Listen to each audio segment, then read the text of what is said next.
नमस्कार। एक बार फिर हाजिर हूँ एक नए टॉपिक के साथ। मैं आपका दोस्त अंशु तिवारी एडवोकेट और आप देख रहे हैं अपना प्यारा YouTube channel the legal talk. तो अधिक समय न लेते हुए चलिए शुरू करते हैं। दोस्तों, लीगल ड्राफ्टिंग सीरीज में आज हम बात करेंगे किरायानामा कैसे लिखते हैं। इसका जो प्रारूप है वो हमने ऐसा तैयार किया है जिसे एक सामान्य व्यक्ति भी चाहे तो स्वयं से बनवा सकता है। तो आइए देखते हैं इसके प्रारूप को। सबसे पहले ऊपर लिखेंगे किरायानामा। उसके पश्चात प्रथम पक्ष यानी मकान मालिक का नाम, उसका पूरा एड्रेस। इसके बाद द्वितीय पक्ष यानी किराएदार का नाम व उसके पिता का नाम, पूरा एड्रेस लिखेंगे। इसके बाद लिखेंगे प्रथम पक्ष यानी मकान मालिक का मकान, जो अब जहां पर मकान स्थित है वो एड्रेस लिखेंगे, जिसमें अब जितने कमरे हैं उसमें 2 हैं, 4 हैं, 5 हैं, 10 हैं, जो भी कमरे हैं, कमरे, रसोई और जो जो उसमें हैं, स्टोर है, बाथरूम है इत्यादि, जो कुछ भी है उसका ब्यौरा लिखेंगे। जिसका अब उसका कितना पार्ट आप किराए पर ले रहे हैं, 1 कमरा रसोई ले रहे हैं या 2 कमरे रसोई बाथरूम इत्यादि ले रहे हैं, जो भी ले रहे हैं उसका ब्यौरा आपको देना होगा। द्वितीय पक्ष किराए पर लेना चाहता है और प्रथम पक्ष निम्नलिखित शर्तों के साथ देने के लिए सहमत है। पहली शर्त है यह कि उक्त मकान का किराया अब जो भी आप लोगों के मध्य तय होगा वो किराया आपको लिखना होगा। यानी कि मकान मालिक और किराएदार के मध्य में जो बात होगी कि इतना रुपए किराया हम लेंगे, वो किराया यहाँ दिखाया जाएगा कि इतना रुपए किराया होगा। एवं विद्युत व पानी का व्यय द्वितीय पक्ष किराएदार स्वयं वहन करेगा। अब अगर मान लीजिए बात ये होती है कि जो हम किराया देंगे, बिजली का बिल और पानी का बिल उसी में रहेगा, तो आपको अलग से लिखने की आवश्यकता नहीं है कि विद्युत व पानी का व्यय द्वितीय पक्ष स्वयं वहन करेगा। आप लिखेंगे कि यह कि उक्त मकान का किराया इतना होगा एवं विद्युत व पानी व्यय उसी में जुड़ा होगा। तो कहने का तात्पर्य है जैसी बात आपकी हो उसके अकॉर्डिंग ये धारा आपको लिखनी, ये शर्त आपको लिखनी है। अगर किराए में बिजली और पानी का बिल नहीं जुड़ा है तो आप लिखेंगे कि वो किराएदार स्वयं देगा, और जुड़ा है तो किराएदार क्यों देगा, फिर तो वो मकान मालिक देगा। दूसरी शर्त ये है कि यह कि प्रत्येक माह का किराया उस माह की अब एक निश्चित तारीख आप रखेंगे कि 5 तारीख, 10 तारीख, 15 तारीख, जो भी तारीख रखेंगे उस तारीख तक द्वितीय पक्ष द्वारा प्रथम पक्ष को अदा करना होगा। यानी मान लीजिए आपने 5 तारीख रखी तो उस महीने की 5 तारीख यानी कि जनवरी की यदि 5 तारीख है तो जनवरी की 5 तारीख तक जनवरी का किराया मिल जाना चाहिए। तीसरी शर्त है यह कि द्वितीय पक्ष को अब 1 महीने का, 2 महीने का या 3 महीने का किराया अग्रिम देना होगा, जो प्रथम पक्ष द्वारा किराएदारी की समाप्ति पर वापस कर दिया जाएगा। अगर मान लीजिए कोई अग्रिम या एडवांस नहीं चल रहा है, नहीं आप लोगों में बातचीत है, तो इसको लिखने की आवश्यकता नहीं है। लेकिन यदि अग्रिम के बारे में चर्चा है, अग्रिम आप ले रहे हैं तो अग्रिम आपको लिखना होगा, या आप दे रहे हैं तो भी आपको लिखना होगा। अगली शर्त है यह कि द्वितीय पक्ष मकान को स्वच्छ व सही रखेगा, किसी प्रकार की तोड़फोड़ या क्षतिग्रस्त नहीं करेगा। यदि किसी प्रकार की क्षति होती है तो उसकी समस्त जिम्मेदारी द्वितीय पक्ष की होगी और उसे उसकी क्षतिपूर्ति देनी होगी। अगली शर्त है यह कि प्रथम पक्ष के बिना स्वीकृत के द्वितीय पक्ष उक्त मकान में किसी प्रकार का कोई फेरबदल नहीं करेगा और ना ही किसी प्रकार का कोई मरम्मत या निर्माण कार्य करेगा।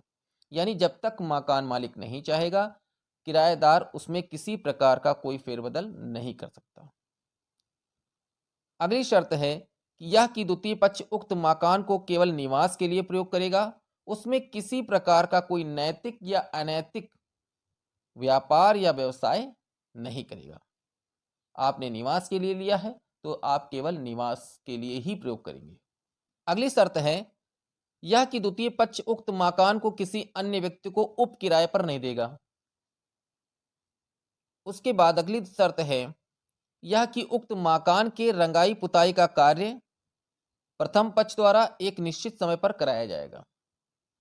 आप चाहें तो इसमें डाल सकते हैं कि उक्त मकान की रंगाई पुताई का कार्य द्वितीय पक्ष प्रथम पक्ष की सहमति से करा सकता है, या प्रथम पक्ष द्वारा एक निश्चित समय पर कराया जाएगा तो उस समय द्वितीय पक्ष उसका सहयोग करेगा। अगली शर्त है यह कि उक्त मकान 11 माह के लिए दिनांक, अब जिस डेट से आपका किराया प्रारंभ होता है वो डेट डालेंगे, और उस दिनांक से जिस दिनांक को समाप्त होता है 11 महीने जब पूरा होते हैं तब तक के लिए द्वितीय पक्ष के आधिपत्य में रहेगा एवं वह इसका उपयोग व उपभोग किराएदारी की शर्तों के अधीन करेगा।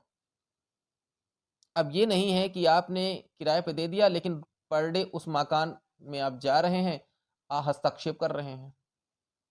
हस्तक्षेप आप करिए एक निश्चित समय के लिए। मान लीजिए आपको चेक करना है कि हमारा मकान अंदर से सुरक्षित है कि नहीं है, तो आप बता करके उस किराएदार के साथ एक आध बार चेक कर सकते हैं, लेकिन पर डे आप उसमें जा करके हस्तक्षेप नहीं कर सकते, वो उसके आधिपत्य में रहेगा। 11 माह के लिए इसलिए बनाया जा रहा है क्योंकि 11 माह से अधिक यदि आप ले जाएंगे इसको तो फिर आपको रजिस्टर्ड कराना पड़ेगा। अभी आप 100 रुपए के स्टाम्प पेपर पे इसे लिखवा सकते हैं, 11 महीने बाद फिर से रिन्यूअल करा लीजिए, फिर से 100 रुपए के स्टाम्प पे लिख लीजिए। अगली शर्त यह है कि यह कि इसमें आगे किराएदारी की वृद्धि का अधिकार व अंतिम निर्णय प्रथम पक्ष को होगा। अगर वो किराए पर देना चाहता है तो किराएदारी बढ़ाई जाएगी, नहीं देना चाहता है तो नहीं बढ़ाई जाएगी। अगली शर्त यह है कि यदि द्वितीय पक्ष समय से पूर्व मकान को छोड़ना चाहता है तो उसे कम से कम 1 माह पूर्व प्रथम पक्ष को लिखित सूचना देनी होगी, और यदि प्रथम पक्ष खाली करवाना चाहता है तो कम से कम 1 माह पूर्व उसे नोटिस द्वितीय पक्ष को देनी होगी। अगली शर्त है कि यह कि यदि द्वितीय पक्ष समय पर किराया नहीं देता है तो प्रथम पक्ष को अधिकार होगा कि वह अग्रिम दिए गए किराए को जब्त कर द्वितीय पक्ष को बेदखल कर किराएदारी समाप्त कर दे। यानी कि अगर आप निश्चित समय पे किराया नहीं देते हैं, अब वो आपके आपसी सामंजस्य की बात है। मान लीजिए कोई प्रॉब्लम आ गई, किराएदार को नहीं दे पा रहा है, वो प्रॉब्लम बता रहा है तो 1 महीने चल जाएगी, लेकिन यदि वो चाहे तो किराएदारी की शर्तों के अधीन समय पर यदि किराया आप नहीं देते हैं तो प्रथम पक्ष को यह अधिकार होगा कि वह अग्रिम दिए गए किराए को जब्त कर द्वितीय पक्ष को बेदखल कर किराएदारी समाप्त कर सकता है। यदि किरायानामा में लिखित शर्तों का द्वितीय पक्ष पूर्णतः पालन नहीं करता है, उसका उल्लंघन करता है, तो प्रथम पक्ष को यह अधिकार होगा कि वह द्वितीय पक्ष के अग्रिम दिए गए किराए को जब्त कर ले, किराएदारी को समाप्त करते और आवश्यकता पड़े तो कानूनी कार्रवाई भी कर सकता है। तो ये इन शर्तों के साथ, इसमें आप कुछ शर्तें बढ़ा सकते हैं, घटा भी सकते हैं, वो आपके समय और स्थिति के अनुसार होंगी। प्रयुक्त शर्तों के साथ यह किरायानामा आज दिनांक डेट डाल दीजिए, स्थान जहां लिखा गया है, पर दोनों पक्षों के आपसी सहमति पर समक्ष गवाहान लिख दिया ताकि सनद रहे और समय पर काम आए। यानी कि गवाहों के समक्ष, साक्षियों के समक्ष लिखा गया है, इसलिए लिखा गया है कि हमेशा याद रहे और समय पर काम आए। हस्ताक्षर द्वितीय पक्ष, हस्ताक्षर प्रथम पक्ष, हस्ताक्षर साक्षी, 2 गवाहों के दस्तखत अनिवार्य हैं। तो इस प्रकार से आप इसको बनवा लीजिए। 100 रुपए के स्टाम्प पे आप इसे तैयार करवाएंगे।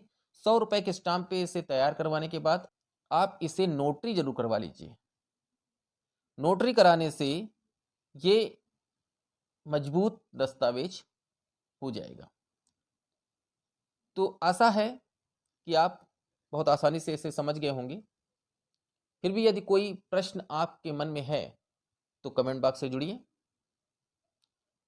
मैं उन प्रश्नों के जवाब शीघ्र अतिशीघ्र देने का पूर्ण प्रयास करूंगा। इसी के साथ आज का टॉपिक समाप्त। मिलते हैं एक नए टॉपिक के साथ, तब तक के लिए नमस्कार, जय हिंद, वंदे मातरम। अगर वीडियो पसंद आई हो तो वीडियो को लाइक कीजिए, शेयर कीजिए और चैनल को सब्सक्राइब करके बेल आइकन को प्रेस कीजिए, जिससे हमारी आने वाली वीडियोस आप तक सबसे पहले पहुंचें। और किस टॉपिक पर आप वीडियो चाहते हैं कमेंट सेक्शन में कमेंट करके ज़रूर बताइए। धन्यवाद।